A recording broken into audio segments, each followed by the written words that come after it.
How to change language on Athene Network. Are you guys facing issues to change the language on Athene Network app? If that's so, then this video might help you out. Without further ado, let's get started. First of all, open Athene Network on your mobile device. Once you open the app, now log in into your account with your registered email and password. After you get logged in, now look at the top of your screen where you can see the setting. Click on it. After you tap on settings, you can see the option for language. Click on it. You can see multiple languages over here. Select it according to your preference. If you want to change it to dots, then just simply select the dots and click on update.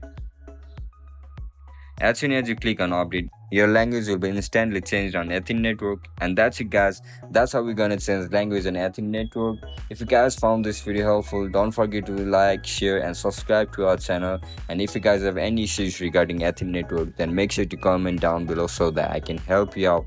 See you in the next one. Bye bye.